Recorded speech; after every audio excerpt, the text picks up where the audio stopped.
So one is just don't overthink it.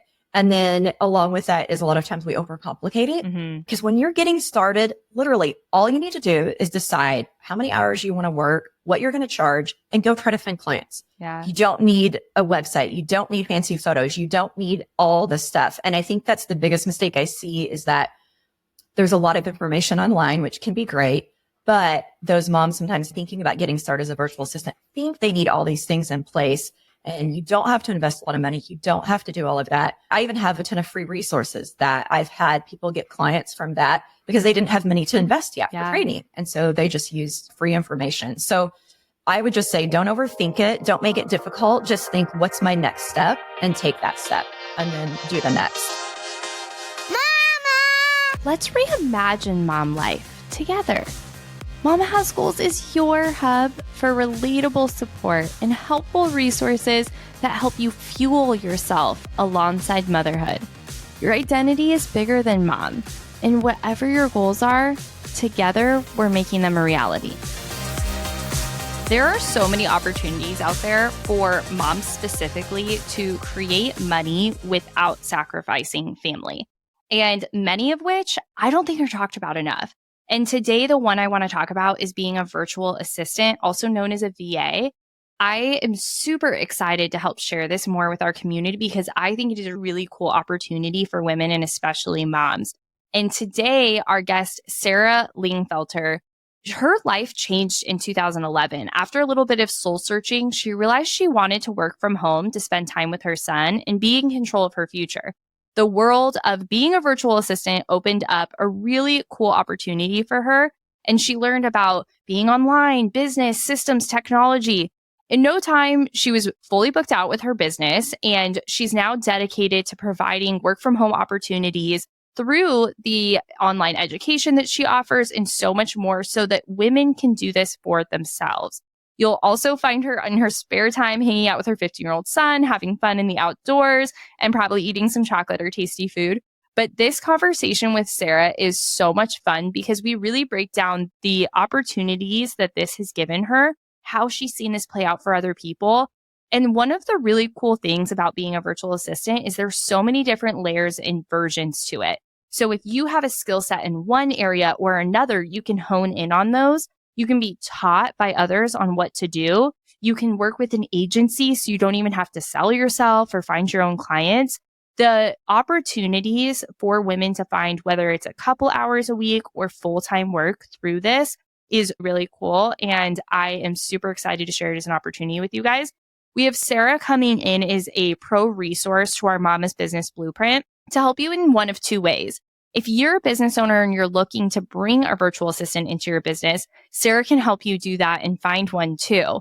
And a virtual assistant is typically the first hire for an online business owner. So if you're interested in online business or a portion of that, a virtual assistant can really take out some of the administrative day-to-day tasks that take a lot of our time to put more time into your bucket for strategy, family, yourself, whatever that is. And twofold, if you're interested in becoming a virtual assistant and you'd like to know what that would look like and potentially even graduate to an online business manager as Sara has, Sara can sit with you on this call and help you map out what creating that business would look like for yourself, how many hours you want to work, how you could find clients, what to work for. So this is such a great opportunity, something I'm so passionate about. And I'm super excited to have Sara be the resource to help you do it. So listen to this episode. If it sounds like something you want to be a part of, you know how to get on a call with her. Join us in the Mama's Business Blueprint. Can't wait to see you there, Mama. Sara, I'm so excited to have you as one of our pro resources. I remember the first time we met and I was like, oh my gosh, she teaches other women how to have this amazing opportunity as a VA. And I'll never forget when I started this business, I would see people posting in Facebook groups of this online business world all the time. And they would use these letters all the time, VA, VA, VA. And I was like, what in the world is a VA? And then finally, I learned that it's a virtual assistant. And a whole new acronym came out of nowhere of an OBM. And I was like, what's an OBM? So I'm really excited to have you be a resource for these women and also dissect what this means and how cool of an opportunity it is for women to become one and for business owners to rely on one. So thanks for being here. Yeah, well, thanks, Kelsey. I'm excited. I'm excited for what we can talk about and everybody can learn a little something. Yeah. So bring us up to speed in how you learned about this opportunity and what it's done for your family. Yeah. So funny because when you mentioned seeing the letters of VA in a group, Facebook is actually how I first learned of this. It was back in 2008. I hadn't been on Facebook very long. And there was a group I was in and somebody mentioned the word virtual assistant. And I was really unhappy with my job at the time. I was employed and I was thinking about going into probation and parole, which is what I went to college for. But when I saw virtual assistant, it just really piqued my curiosity. And so I asked the individual, can I ask you some questions? And so that's how it started, is I just saw it in a group, asked some questions. And then I think the next month I got a magazine that had hiremymom.com. It's a website where I actually got my start. And so it was really just one thing after another led to it and got my first clients within a month to two. It was quick and somewhat easy for me at the time. And so let's talk about what that's given you. So now how many years have you been a VA and now you're also an OBM, but how long have you been in this space and what has it provided for you as a mom and an individual? When I started doing VA work, I was employed.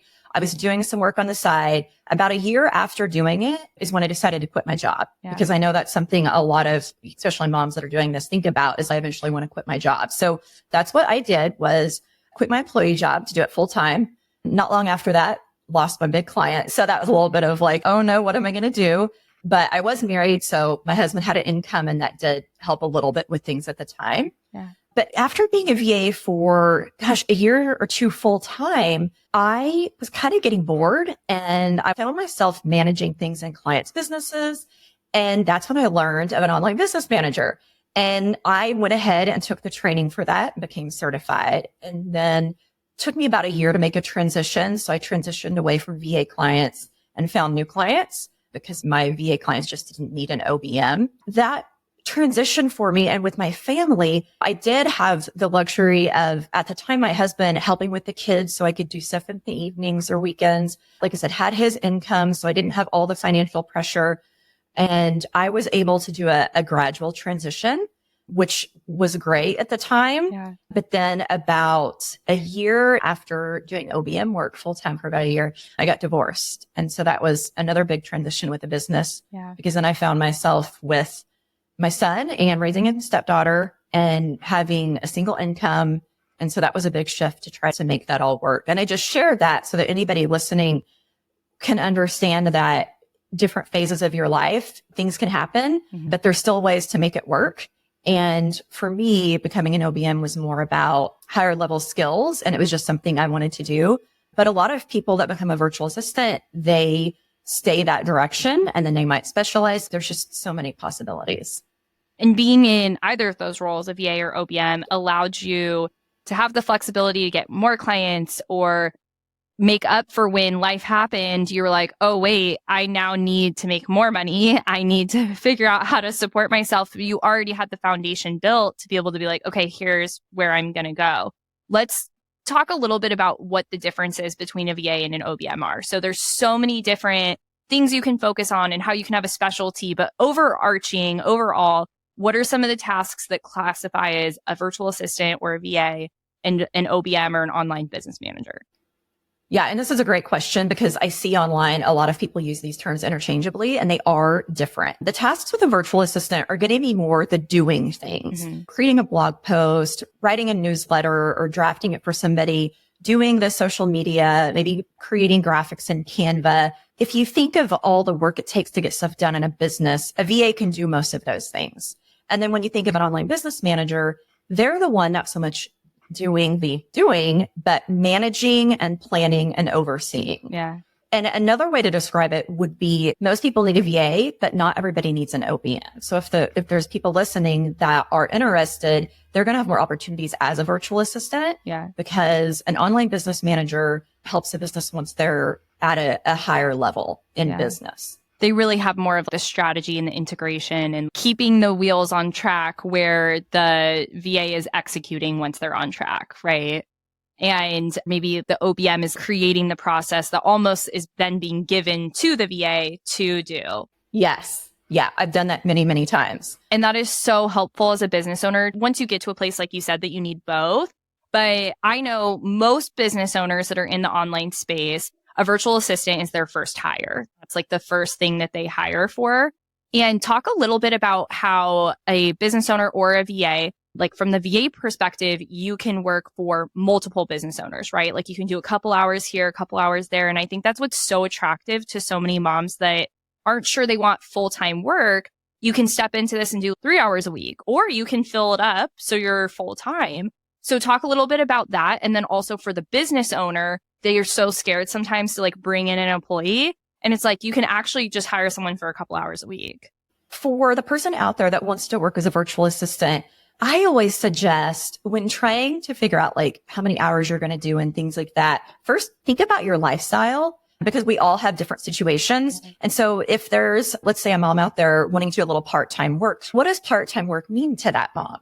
Is it 5 hours? Is it 10 hours? Looking at their schedule and thinking, how much time do I really have? And sometimes you need to do a little math and calculate. That's what I did at first, was calculate how much time do my kids take so that I wasn't stressing myself out by taking on too much. And so once you figure out either how much time you have or if it's a certain dollar amount, I've trained moms that they just want to make the house payment or they just want to pay for a vacation. And so they have a very set dollar amount in mind. And so those are the two ways I tell virtual assistants to start off with deciding how much they want to work, is either by how much time they have or how much money they need to make. Because then that makes it easier to find the right clients. Yeah. Because if you don't decide those things and you start working for someone that maybe they needed 20 hours a week, but if you don't have that availability, it can get really overwhelming. And I also see with new VAs, it can get discouraging because they start to feel like they've done something wrong, or maybe they're not good at it. And that's not the case. It's just that it's not a match with what they need and what the client needs. Yeah. And I don't want to put like numbers per se on this podcast because I know there's such a range in what you can make hourly, what your skill set is, your experience, what the job is that you're doing, all of that. But you can make more than you would make in a job anywhere else. And you have this flexibility of freedom, all of that. But something that I do know people get worried about is they're like, well, I hear people are hiring overseas help.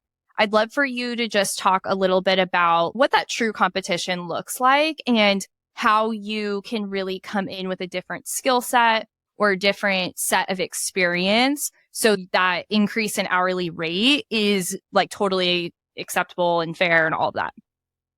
Yeah. And it's interesting because discussing money and rates has always been one of the biggest questions I get. And I'm very transparent about what I started out charging. I started out charging $10 an hour, which was way too low. Yeah. But honestly, what happened with me is I lived in a very small town and I had people wanting to hire me because, like I said, I wasn't happy at my job for $12 an hour. So to me, I thought, oh, well, $10 an hour. Like I didn't know what I was doing. So I tell people like, don't make the mistake of going too low. Yeah. And I also, there's online research will tell you like averages are 30, 50, maybe even 75 an hour. And that's pretty unrealistic for somebody starting out.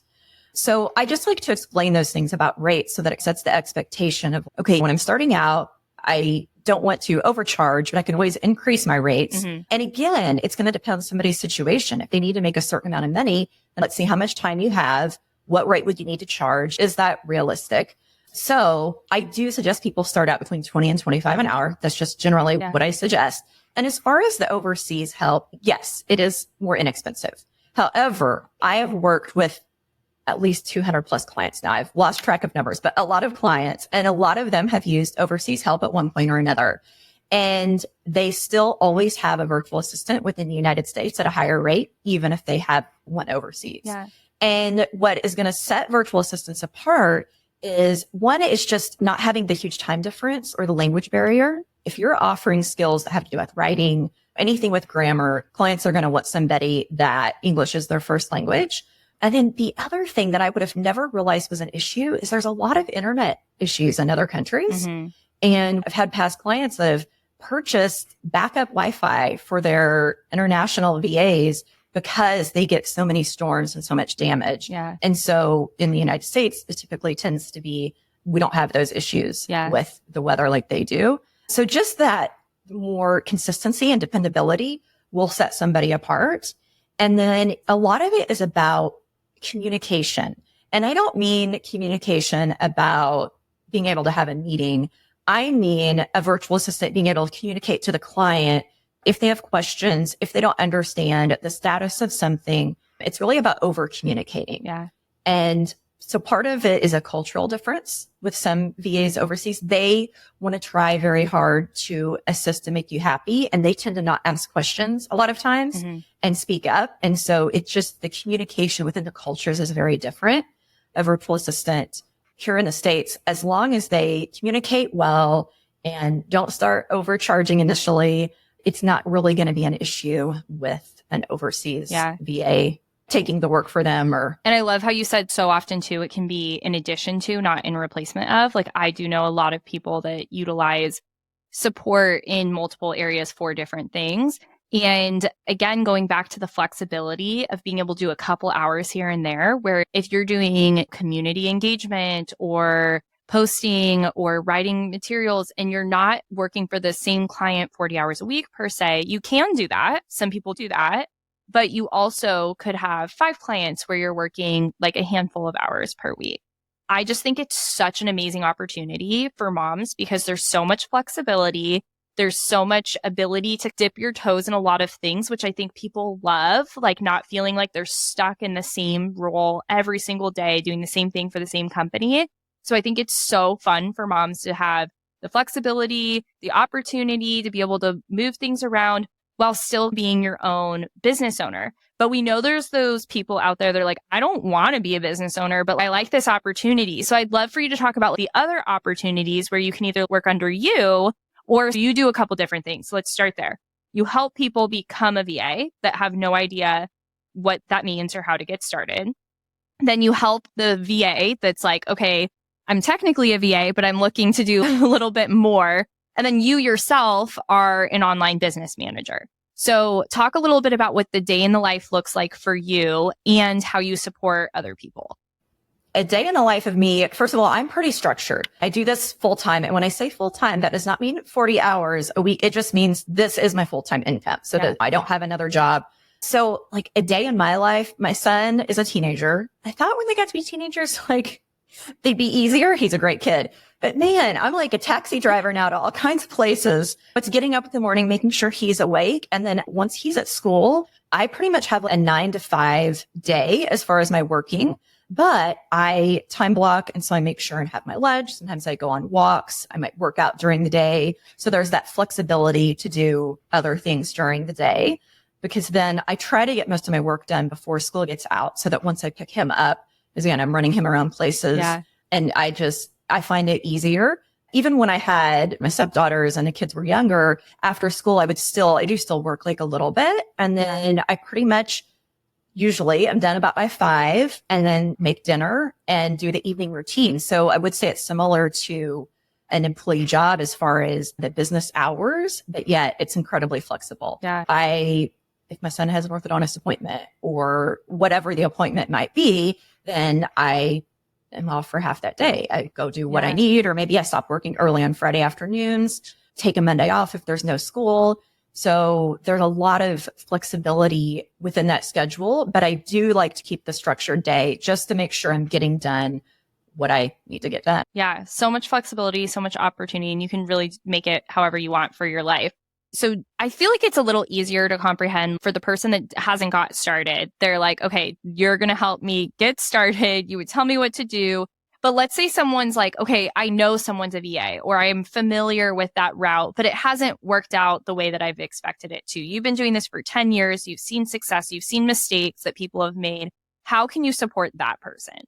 So there's a couple of ways. Even if they're already a virtual assistant, they can take my virtual assistant training course. And the reason I say that is because one of the things that we do early on in the training is figure out what their boundaries are, what their schedule is, what they want their business to look like. Because most virtual assistants that are struggling or not getting clients, they've not put some structure and things in place initially. And so they've created a business without putting maybe some intention behind it of what they want it to look like. Yeah. So somebody that's already working as a virtual assistant would definitely benefit from that. They do learn some skills and things, but we also focus a lot on sales.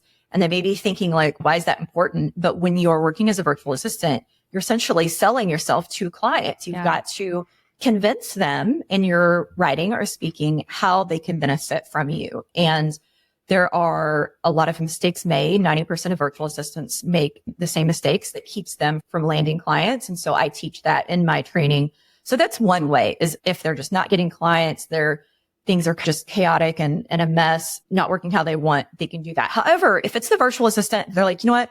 I'm making consistent income. It's going well. However, I need some processes in place. I want to take it to the next level and I'm just not sure what to do. That's when they can do mentoring with me. And so they still get access to that course in case there's something they want to reference. But that's where we're working closely together for 3 months, and they can ask questions specific to them. They can learn from me on how I built things. If they do want to go higher level into business management or something, we can talk about what that looks like. And talk a little bit about VA agencies, because someone's listening. They're like, I don't want to sell myself. I don't want to have to get clients. And that's the other thing that I think is so cool about the VA opportunity is you don't have to do that if you join a VA agency, and there's so many. So what does that look like? There are quite a few virtual assistant agencies out there, and I know clients that have used a few of them, and it's usually a really great experience. But basically, you go work with an agency, and so they're finding the clients for you. You don't have to do all of that. And so that's something that are in the plans for my future to be able to do that. But the other part of an agency is there's sometimes virtual assistants that they don't have an agency, but they have more work than they can handle, and they'll subcontract work. Yeah. So that's very similar. So if those virtual assistants don't want to go market themselves and find clients, they can look for those agencies, and those agencies will tell them what to do and manage a lot of the client side for them. Or they can reach out to other virtual assistants that might have more work than they can handle and subcontract. However, with agencies and subcontracting, a lot of times the rates are a little bit lower than if you were just getting the clients directly yourself. Yeah. And I think that's totally fair, right? Because you're not having to do that work. So it's like a trade-off. You don't have to do this work, but you're going to get paid a little bit less. And I think that just is what it is. It's the pros and cons of that. I just think it's such a good opportunity. I know I've said that so many times, but like becoming a virtual assistant is, I think, such an underutilized opportunity, especially for moms. And I wish that more people knew that the opportunity existed. So I'm so excited to have you a part of the mentorship program as a resource to help women that want to do this or take it to the next level, like you said. So for the woman listening that's like, it sounds too good to be true, or I couldn't do it because of this, they're just not able to see themselves taking that next step. What would you tell that person? And maybe it's the version of you 10 years ago where you're like, oh my gosh, I'm so grateful I did this. The first thing I would tell them is they're overthinking it. And I know, because I am great at overthinking things. I think when I got started, the reason I didn't overthink it is I was so unhappy with my job. I was like, I cannot handle this. In fact, I was going to stay at my job 6 months longer. And I'm like, I'm just done. I'm done. And so I disliked my job so much that kept me from overthinking it. I was like, I'm just jumping in full time to this. So one is just don't overthink it. And then along with that is a lot of times we overcomplicate it, because when you're getting started, literally all you need to do is decide how many hours you want to work, what you're going to charge, and go try to find clients. Yeah. You don't need a website. You don't need fancy photos. You don't need all the stuff. And I think that's the biggest mistake I see, is that there's a lot of information online, which can be great, but those moms sometimes thinking about getting started as a virtual assistant think they need all these things in place. And you don't have to invest a lot of money. You don't have to do all of that. I even have a ton of free resources that I've had people get clients from that because they didn't have money to invest yet for training. And so they just used free information. So I would just say, don't overthink it. Don't make it difficult. Just think, what's my next step, and take that step and then do the next. So good. And I think that is like exactly what is in my brain with becoming a virtual assistant or being one. Is it's such a stackable opportunity in the sense you can start so small and take it as big as you want. Any skill set that you currently have, if you're listening to this podcast, you have enough of a skill set to get started. All you have to be able to do is the things that you're already doing in your day-to-day life of scrolling social media or commenting on something, writing an email. Like, you already have the skill set that you need. And there's so much opportunity for you to learn things once you're committed, whether it's utilizing artificial intelligence and AI, or just Google or YouTube videos, or people like you to help be like, hey, here's where you can niche down and be specific in what you offer. Anything else you want to leave with these women today about this amazing opportunity that blows my mind? Every time we talk about it, I just see so many women every day that are like, how can I spend more time with my kids and make money and do something that I don't have to go into a whole new industry that's going to be mentally overwhelming and how to absorb it. There's always a learning curve, right? But I think the learning curve with the virtual assistant business is so much smaller and more approachable than so many options. So I just think it's so amazing. But anything else you would leave with these women? What you just touched on about maybe women who think they don't have skills. Everybody has a skill. And that's something, because that's something that is very common that I hear. Yes, you literally have so many skills right now. And it's always best to start out general and broad. Don't think you need to get specific. And if somebody is thinking, man, Sarah's done this for 10 years and I've not even started. When I started, I was actually just doing it to make a little extra money. I wasn't planning on doing it full time. I'm like, I'm going to do this. I can't stay my job. I'll find something else. And then one thing turned into another. If there's that person listening that just wants to do a couple of hours, that's fine. Start there. Yeah. And then it can totally grow into something much bigger than what you had originally planned or imagined. Yeah. And you just reminded me too that you started this alongside your job, right? So it's also a perfect opportunity of something you can do on top of what you're currently doing. So I think that's so good. Sara, thank you so much. I can't wait for those that join the program to be able to get one-on-one time with you included in the program and just have you help them. Thanks so much for being here and sharing this. You're welcome. Glad I could be here. We absolutely love delivering free value to this community, and I cannot wait for you to see what is up next. Mark your calendars for September 26th because something incredible is coming your way. I'm so thrilled to announce a very special upcoming event designed to empower mompreneurs, current or aspiring, like you possibly, to achieve lasting success. We're going to dive deep into how to build and sustain your business while creating meaningful income alongside your family. The 3 Ps to Profit workshop is all about thriving in both business and family life, and you won't want to miss it. Visit the link in the show notes to register now. Did I mention it's free? Go grab that link.